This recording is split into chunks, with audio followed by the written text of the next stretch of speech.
Hello everyone, welcome to another video of me reading Bhagavad Gita. In this video, we'll be continuing chapter 2 and we'll be reading on. So if you like the video, please do like the video and also subscribe to the channel and please put in your valuable comments. Let's get started. A scholarly Brahmana, expert in all subjects of Vedic knowledge, is unfit to become a spiritual master without being a Vaishnava or expert in the science of Krishna consciousness. But a person born in a family of lower caste can become a spiritual master if he is a Vaishnava or Krishna conscious. The problems of material existence, birth, old age, disease, and death cannot be counteracted by accumulation of wealth and economic development. In many parts of the world, there are states which are replete with facilities of life, which are full of wealth and economically developed. Yet the problems of material existence can still present. They are seeking peace in different ways, but they can achieve real happiness only if they consult Krishna or the Bhagavad Gita and Srimad Bhagavatam, which constitute the signs of Krishna through the bona fide representative of Krishna, the man in Krishna consciousness. If economic development and material comforts could drive away one's lamentations for family, social, national, or international inebrities, then Arjuna would not have said that even an unrivaled kingdom on earth or supremacy like that of demigods in the heavenly planets would be unable to drive away his lamentations. He sought, therefore, refuge in Krishna conscious, and that is the right path for peace and harmony. Economic development or supremacy over the world can be finished at any moment by the cataclysms of material nature. Even elevation into a higher planetary situation, as men are now seeking on the moon planet, can also be finished at a stroke. The Bhagavad Gita confirms this. Chine punye martya lokam vishanti. When the results of pious activities are finished, one falls down again from the peak of happiness to the lowest status of life. Many politicians in the world have fallen down in that way. Such downfall only constitutes more causes for lamentation. Therefore, if we want to curb lamentation for good, then we have to take shelter of Krishna, as Arjuna is seeking to do. So Arjuna asks Krishna to solve his problem definitely, and that is the way of Krishna consciousness. Text 9. Eva muktava rishikesham udokesham parantapaha na yotsya iti govindamuktava Krishna bhavubhuvaha. Sanjaya uvacha evam uktava rishikesham gudakesha paramtapaha na yotsya iti govindam utka sunisam bahubhava. Sanjaya uvacha. Sanjaya said, evam, thus, ukta speaking, rishikesham unto Krishna, the master of senses, gudakesha, Arjuna, the master of curbing ignorance, parantapa, the chastier of enemies, na yotsye, I shall not fight, iti, thus, govindam unto Krishna, the giver of pleasure of senses. Uktva, saying, tusnim, silent, babuhva, became, certainly. Sanjaya said, having spoken thus, Arjuna, chastier of enemies, told Krishna, Govinda, I shall not fight, and fell silent. Purport.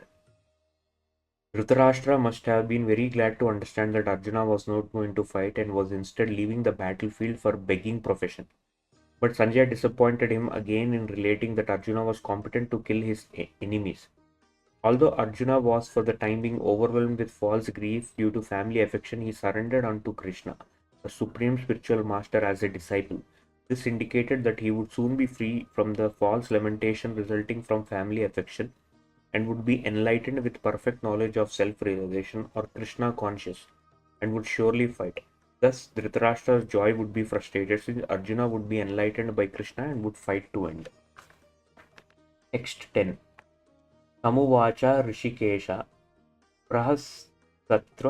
Prahastriva Bharata Senayor Ubayor Madhye Visidantam Idam Vacha.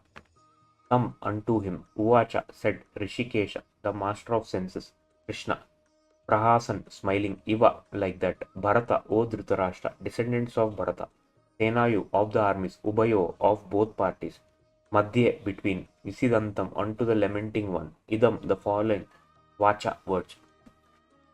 O descendant of Bharata, at the time of Krishna, smiling in the midst of both the armies, spoke the following words to the grief-stricken Arjuna.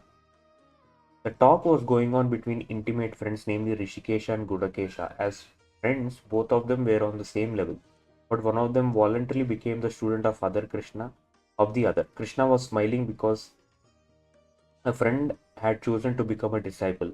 As Lord of all, he is always in the superior position as the master of everyone. And yet, the Lord agrees to be a friend. As soon or a lover from the devotee who wants him in such a role, but then he was accepted as the master. He at once assumed the role and talked with the disciple like a master with gravity as it is required. It appears that the talk between the master and the disciple was openly exchanged in the presence of both armies so that all were benefited. So the talks of Bhagavad Gita are not only for a particular person, society, or community, but they are all for all, and friends or enemies are equally entitled for them. Text 11. Sri Bhagavan Uvacha.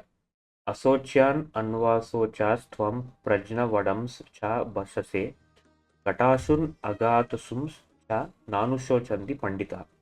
Sri Bhagavan Uvacha. The Supreme Personality of Godhead said, Asocyan, not worthy of lamentation, anvasocha. You are lamenting. Tvam, you. Prajnavadan, learn talks. Cha, also. Vasase, speaking. Gata, lost. Asun, life. Agata, not past. Asun, life. Cha, also. Na, never. Anusochanti, lament. Pandita, the learned. The Supreme Personality of Godhead said, while speaking learned words, you are mourning for what is not worthy of grief. Those who are wise lament neither for the living nor for the dead. Purport. The Lord at once took the position of the teacher and chastised the student, calling him indirectly the fool. The Lord said, you are talking like a learned man, but you do not know the one who is learned. One who knows what is body and what is soul does not lead lament for any stage of the body, neither in the living nor in the dead condition. As explained in later chapters, it will be clear that knowledge means to know the matter and spirit, the controller of both. Arjuna argued that religious principles should be given more importance than politics or sociology.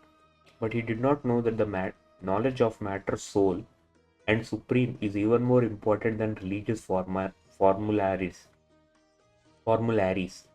And because he was lacking in that knowledge, he should not have posed himself as a very learned man. As he did not happen to be a very learned man, he was consequently lamenting for something which was unworthy of lamentation. The body is born and is destined to vanquished today or tomorrow. Therefore, the body is not important as soul. One who knows is actually learned, and for him there is no cause for lamentation regardless of the condition of the material body. Text 12. Na tveham jatu nasam na tvam neme janadipa na chaiva na bhavishyama sarve vayam atah param na never tu but ever certainly aham I jatu at any time na did not asam exist na not tvam you na not ime all these jana adipaha kings na never cha also eva certainly na not bhavishyama shall exist sarve vayam all of us ata param hereafter. Never was there a time when I did not exist, nor you nor all these kings, nor in the future shall any of us cease to be. Purport. In the Vedas, in the Kada Upanishad, as well as in the Svetasvatara Upanishad, it is said that the Supreme Personality of Godhead is the maintainer of innumerable living entities in terms of their different situation according to the individual work and reaction of Supreme. The Supreme Personality of Godhead is also by his plenary portions alive in the heart of every living entity. Only saintly persons who can see within and without the same Supreme Lord can actually attain to perfect and eternal peace.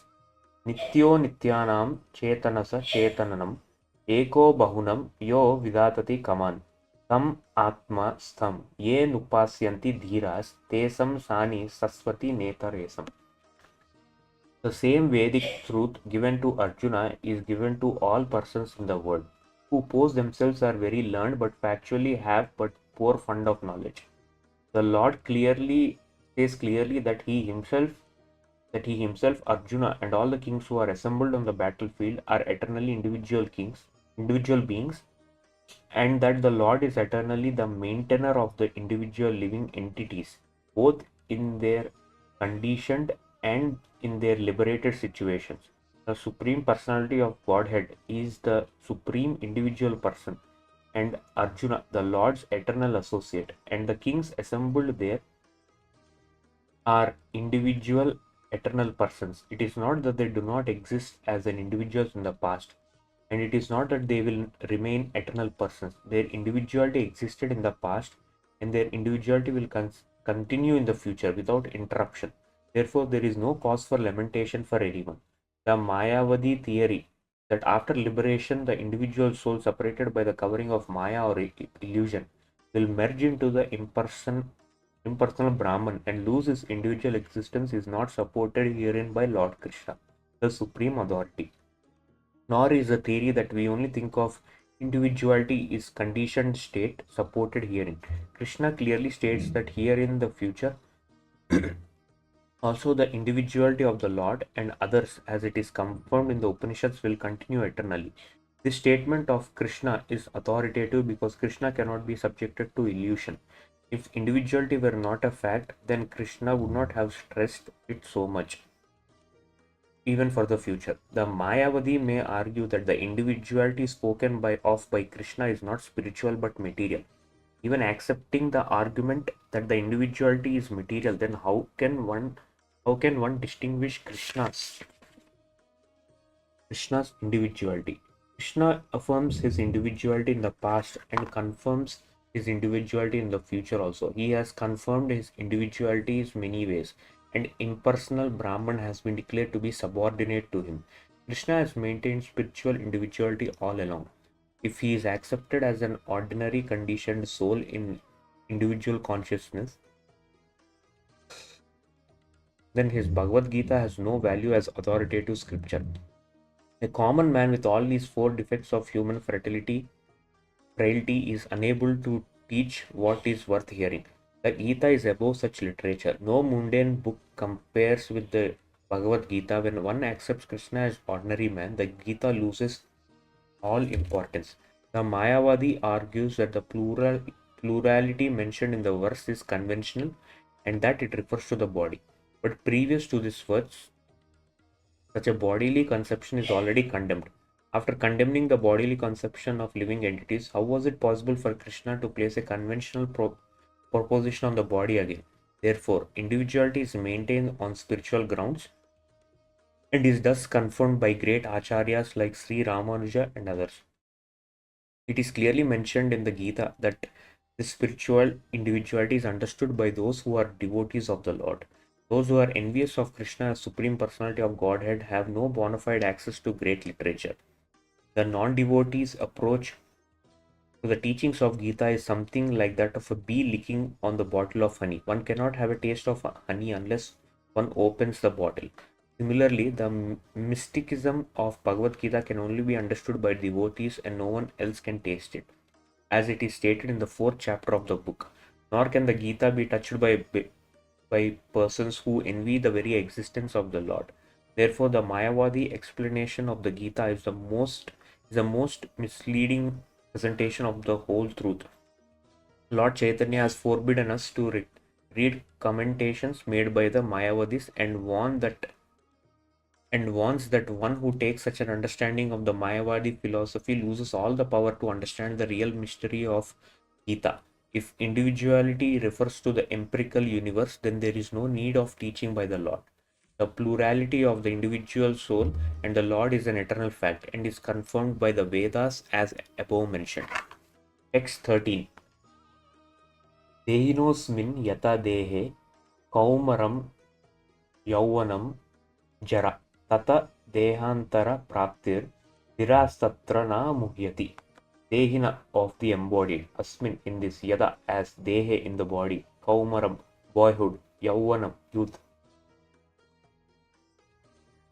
jara the old age, tata similarly, dehantara of transference of the body, praptihi achievement, dhira the sober, tatra thereupon, na never, muhyati is deluded. As the embodied soul continuously passes in this body from boyhood to youth to old age, the soul similarly passes into another body at death. A sober person is not bewildered by such a change.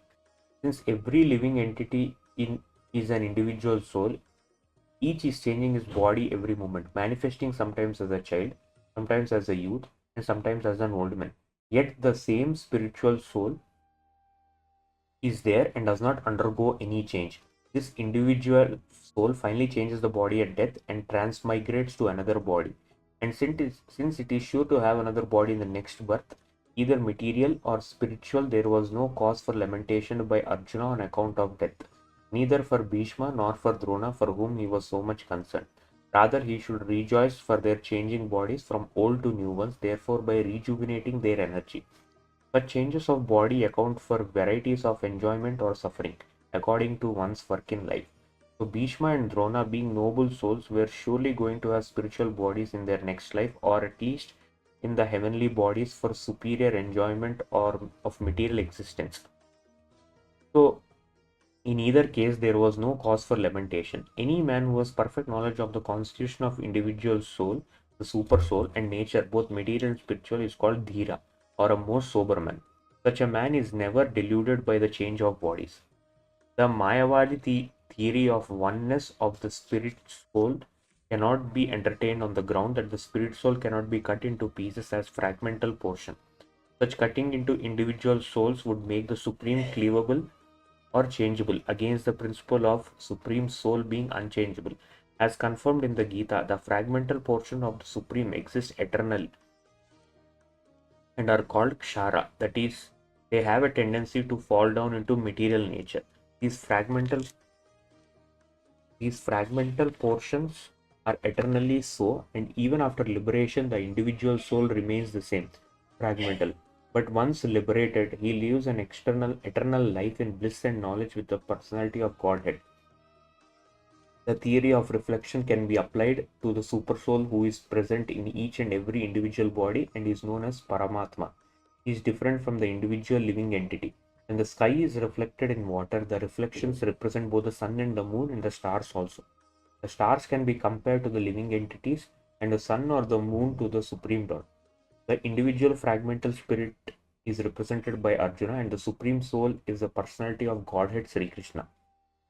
They are not on the same level, as it will be apparent in the beginning of the 4th chapter. If Arjuna is on the same level with Krishna and Krishna is not superior to Arjuna, then their relationship of instructor and instructed becomes meaningless. If both of them are deluded by illusionary energy, Maya, then there is no need of one being the instructor and the other the instructed. Such instruction would be useless because in the clutches of Maya, no one can be authoritative instructor. Under the circumstances, it is admitted that the Lord Krishna is Supreme Lord, superior in position to the living entity, Arjuna, who is forgetful soul deluded by Maya. Okay, friends, we completed till text 14, so we will end it at this point. In the next video, I'll try to complete from text 14 to a lot of text in the 2nd chapter. So I'll try to complete till 24 or 25 and then we'll take it from there. Thank you for watching. If you like this video, please like the video and also subscribe to the channel and see you next time. Thank you. Jai Shri Krishna.